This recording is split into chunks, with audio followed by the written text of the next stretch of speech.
My name is Paul Burns. I'm the Executive Director of VPIRG, the Vermont Public Interest Research Group. And we are very happy to be here today and to be joined by a diverse group of supporters from the Senate. We're talking primarily today about a couple of Senate bills. There is separate legislation that has been proposed in the House of Representatives that would do much the same as these Senate bills. That is, it would expand the bottle bill, the scope of the bottle bill, to cover items that are not currently covered. And it would allow the state to collect the unclaimed nickels, the so-called esgeage. And those unclaimed nickels, there are enough of them where they actually turn out to be a lot of money. I'm going to let others talk about that here today. But while there is a House bill, the focus is on the Senate because that's where we hope to get this ball rolling. Again, I will just introduce shortly the speaking order here. First will be Lauren Hurl, VPIRG's environmental health advocate. She'll describe the findings of a new study that we are releasing today at VPIRG that talks about the environmental, economic, and financial benefits of an expanded bottle bill for Vermont. Senator Luzzi is here, along with Senators Lyons, Polina, and Senator White can't be here, but she is also a co-sponsor of legislation that would do what I was talking about a moment ago. Then we have Mike Marshall, who's here, runs an excellent redemption center in Waterbury, and he'll talk about some of the benefits to his business that he would see through this kind of a program. So without further ado, let me introduce Lauren Hurl from VPIRG. Hi everyone, thanks for coming. As Paul said, my name is Lauren Hurl. I'm VPIRG's new environmental health advocate. The study that we're talking about today was commissioned by VPIRG and was conducted by a group called CM Consulting, who's a firm specializing in solid waste and recycling issues. The analysis shows that a bigger, better bottle bill will bring huge environmental and economic benefits to our state. I'm really pleased to be joined today by senators from across the political spectrum and a local business owner, and this really shows the diverse support for expanding the bottle bill in Vermont. In fact, polling data that we released last year showed that 86% of Vermonters support an updated bottle bill. As you probably know, the bottle bill is Vermont's most successful recycling program. It recycles 85% of bottles and cans that are covered under the program. This new analysis estimates that expanding the bottle bill to cover additional beverage containers, so it would be things like water bottles, juice bottles, wine, cider, this would recycle an additional 96.7 million bottles and cans in Vermont each year. So let me say that again. This program would recycle an additional 100 million bottles and cans in Vermont each year. And just the visual we brought just represents each bottle is 10 million bottles and cans. So you can see what we're doing today, 36 million, and we're going to come up another about 100 million bottles and cans. So it's a huge, huge win. To put that in perspective, during just the half hour of this press conference, more than 5,000 more bottles and cans would be recycled rather than going into our landfills. Further, this analysis shows that recycling these millions of additional bottles and cans would use less energy and reduce our greenhouse gas emissions. So the report estimates that the reduction in climate emissions would be equivalent to taking 1,283 cars off of our roads for an entire year. In addition to these great environmental benefits, the study found that expanding the redemption program also helps our economy. The report estimates that expanding the bottle bill would create about 100 full-time jobs in the Vermont region. By having these almost 100 million more bottles and cans being recycled, you would need more haulers, processors, sorters, and so on. Further, the analysis finds that expanding the program would put millions of additional dollars in the pockets of local business owners across the state. And also, recycling these bottles and cans would reduce costs for local communities dealing with waste and litter cleanup. The legislation that's been proposed by Senators Lyons, Polina, Luzzi, and White would allow the state, rather than the beverage industry, to keep unredeemed nickels. The current estimates put the amount at about $2 million each year, and expanding the bottle bill would add another $1.27 million in unclaimed nickel revenue. So this would allow the state to keep more than $3 million in total new revenue without raising taxes on anything. This analysis confirms that expanding the bottle bill is a win-win-win for Vermont. It's good for our environment, it's good for our economy, and our state's finances. Thank you. Thanks, Lauren. I'm going to ask Senator Luzzi to speak next, who has a competing question. Thank you. Thank you all for coming. I'll be very brief. I'm very pleased to co-sponsor this bill with my Senate colleagues who will join me in a moment. I will say this. The world has dramatically changed since Vermont's first bottle bill was enacted into law. During that time period, society has changed, and we are now using more and more plastics to consume beverages which 30 years ago were really unknown. And this is our attempt to bring the law up to current societal practices. There is more plastic used, there's more plastic consumed, there's more plastic finding its way into the waste stream. And in our judgment, this is a way to not only reduce waste, but also to generate increased jobs and revenues in the private sector, because this bill is estimated to create an additional 100 jobs in the private sector. So from that perspective, as chair of the Economic Development Committee, we see this as a win-win. It's a win for the environment, and it's a win on the private sector front with the creation of new jobs. So on that note, thanks for coming, and I'll defer back to Paul. Thank you. Senator Lyons. Thank you. Thank you all for being here. And the report that's come out is really significant. It demonstrates to us the need for continued recycling, not just from the environmental but also the economic perspective. So many states right now don't have recycling in the same way that Vermont does. And Vermont has clearly been on the forefront both of the bottle bill as well as moving an initiative to zero waste. Ultimately, that's our goal, and part of that goal is to reduce the use of reduce the use of fossil fuels in the production of the bottles that we see right in front of us. Once we start recycling these bottles, we know that there could be up to 600 kilocalories of gasoline energy saved every time we recycle one of those bottles. So the bottle bill is one way that we can achieve the goal of reducing the use of petroleum products and the development of these containers. Overall, the recycling that would occur, should we expand the bottle bill, would result in a heat savings, the equivalent of heating 1,700 homes in the state of Vermont. And as Lauren said, the equivalent of taking over 1,200 cars off the road in greenhouse gas savings. Environmentally, this makes sense. Environmentally, it makes sense because we're not utilizing our resources in one direction. We're taking those resources and we're reusing them as much as possible. I want to thank BPERG for the comprehensive study and analysis, and I look forward to hearing more from them in committee. Thank you. Thank you, Senator Lyons. And now Senator Green. Thanks. There's a reason why the Vermont bottle bill is so popular and so important, and there's a reason why the expansion of the bottle bill and a bigger, better bottle bill is also popular with the public. And that is that it's perhaps unusual, but always encouraging and important. And we have public policy that both benefits our environment and our economy. And that's what the bottle bill does. And there's no doubt that expanding the bottle bill is going to just mean more of the same. Or actually, I should say, in some ways, less of the same. Because what it will mean is less pollution, which is more good for the environment, better economic development, and lower costs for consumers and businesses. And also, I want to really emphasize what was said before about the new dollars, a couple of million new dollars that would be brought into the state by recouping those lost nickels.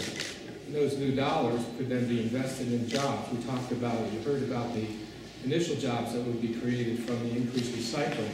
But in addition to that, we're talking about a couple of $1 million of new revenue that could be put to use investing in jobs and recycling and waste management. So whether you're talking about the environment, the community, or the desperate need for jobs, there's no doubt that a bigger, better bottle bill is a win, win, win. And we really appreciate people moving forward with this effort. Thanks to our senators. And now I'd like to introduce Mike Marshall from Redemption Center in Waterbury, who's been a big supporter of the current bottle bill and to speak a little bit to the benefits that it could bring to his business and others in the state.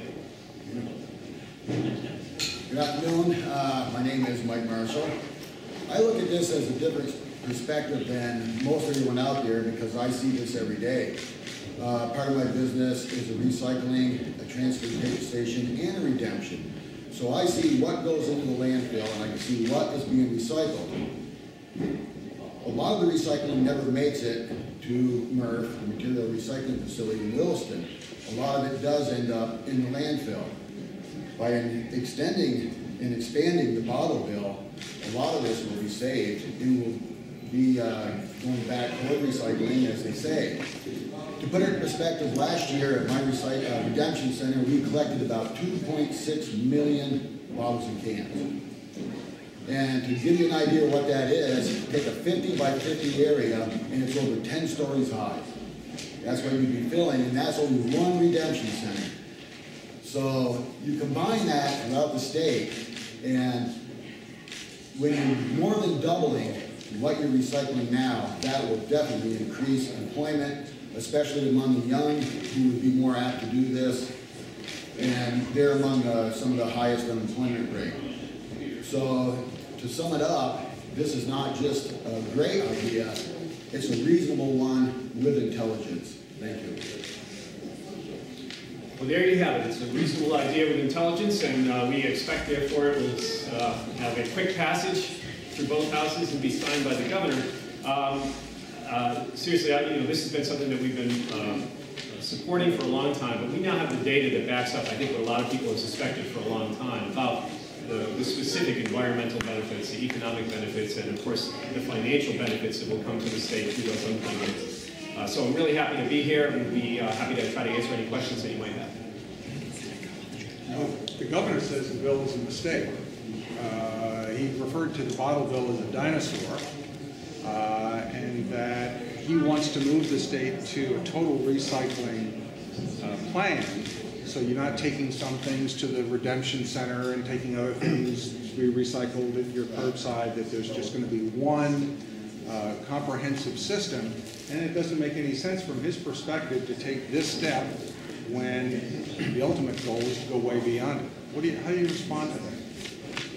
86% of Americans disagree, who believe that we should expand the bottle bill because it works. The bottle bill equals recycling today, and most people do participate in it. About 85% of cans and bottles that are covered by the bottle bill today are returned for recycling. Compare that to about a 30% recycling rate for all other materials in the state. So these cans and bottles here, water bottles, sports drinks, and the like, are recycled at about a 30% recycling rate today.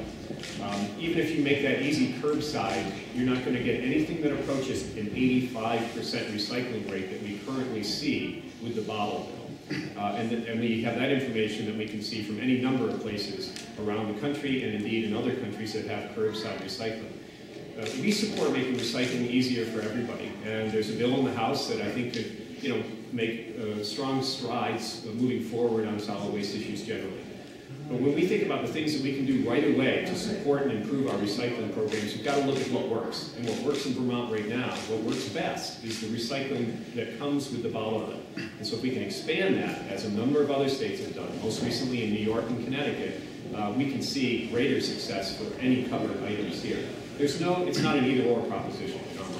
So just to be clear, if the bills in the House and Senate for more comprehensive recycling happen to become law, in your mind, what would be the future of the bottle bill under those circumstances? The bottle bill remains just as it is right now, and ideally would be expanded to include other items. There are reasons why you would retain a bottle bill. One of them is, for instance, that it applies to primarily single-serve beverages. Things that are not consumed in your, or not exclusively consumed in your home, as your mayonnaise jar might be, So that's the kind of thing that you might easily want to put in your blue bin, but if you're drinking a can of soda on the road and so forth, you don't have your blue bin right there. So it makes sense to have these kind of redemption programs for all of those kinds of beverage containers. That's the thing that has been seen to work best in every other state and province that has had this kind of bottle bill program. So there are reasons to treat different items, some items differently. We treat electronic waste differently. You don't just put that out to the curb. We treat thermostats differently, and we treat light bulbs that contain compact fluorescent light bulbs a little bit differently because it makes sense to treat some different pieces of the waste stream differently. We think the same is true for the beverage containers. One of the things that haven't changed over the years with Vermont's bill is the deposit, the nickel deposit. Where's VPIRG stand on that? The nickel deposit is still producing an 85% return rate. So if you simply look at the numbers, obviously it should be much higher than a nickel to be worth what a nickel was worth in 1972.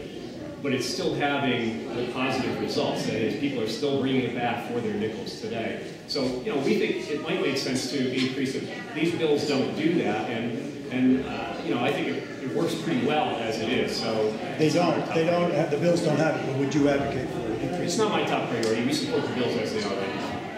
One of the things that has changed is that the plastic is said to be more valuable as a recyclable than it used to be.